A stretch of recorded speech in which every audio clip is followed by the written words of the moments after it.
chapter 5, we'll be seeing the make or buy decision when there is what limiting factor. Remember, we have make or buy when there is what relevant what first step. But in this case, you're thinking about make or buy with limiting factor. What is going to be our steps? For easy sake, you can see if you want to go about it, first for checking your question. Have they given you the limiting factor resources? Is it known with certainty that either material or labor or machine is actually the limiting factor? If it is not known with certainty, you have to first of all determine the limiting factor resources if not given. Then you also check, is the limiting factor per unit given or per hour or per kg? Okay, if the per unit is not given or the per hour or the per cost is not given, you have to determine it. So second is to determine the limiting factor per hour, per cost, per kg or per unit if not given. Then immediately you determine it, it's known with certainty now. Sometimes it's given in the question. Examiner might give you the first step, might give you the second step. Then the third step we have to determine the shortfall in limiting factor by comparing the time available with what? With the required time or cost or kg, whatever the limiting factor is. Then you now determine the savings in variable cost per producing internally. What is the saving? The savings is going to be the internal variable cost compared with the supplier the supplier quotation. That is what you compare it with. Whatever it is, become your savings in variable cost. Alright? Then you now determine what? Determine the savings per limiting factor and rank accordingly. So you compare what? The supplier quotation and your internal divided by the limiting factor per what? Per unit, per cost or per kg. Then you now rank it accordingly. From the highest, you have what? You have a ranking for production.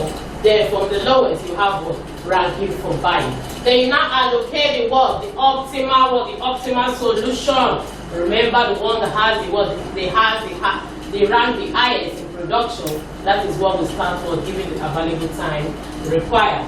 Then you calculate the total variable cost for the firm. The total variable cost for the firm is going to be the total production cost plus what? Total buying cost. If you look at what we want to solve now, this is ECO PLC. In ECO PLC, we are told that only 27 hours of the machine time will be available during the year. So these, they've told us already that machine time is our limiting factor. But the question did not give us what? Machine time per what? Per hour. So we have to determine it. Now, they gave us what? They gave us the total machine time. They gave us fixed overhead cost. Look at the fixed overhead cost. And they told us that what? That the rate is going to be 5 naira per hour per unit. So I have to derive now my machine time per unit.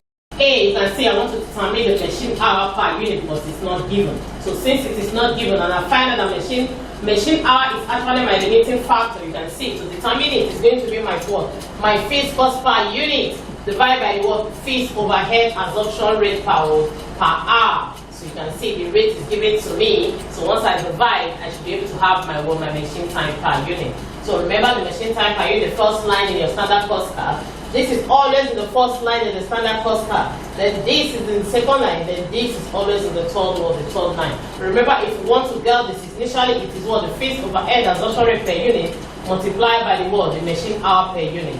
That is actually what? The fixed overhead absorption rate per hour multiplied by the machine hour per unit. That would have given us our fixed cost per unit. So in order to get what the machine time, it's proper for me just to divide the rate by the cost, and that is actually what is giving me what? The machine hour per unit. Alright, so I will see my machine hour per unit for what? For each of the products. Then what will I do? I will now determine what the required hour for production.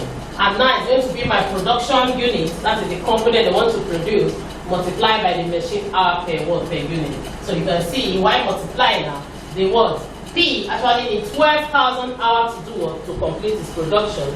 A needs 8,000, then T needs 16. Total required hour for the three products now is now 36,000 watt-hour. Once we let our available hour, what we have, you can see there is a shortfall, which means the available hour will not be enough to go around the whole world, the whole round product. So this is a make or buy decision. Next, I'm going to calculate now my savings, which is now between the variable cost, between the production cost and the what? And the supplier cost.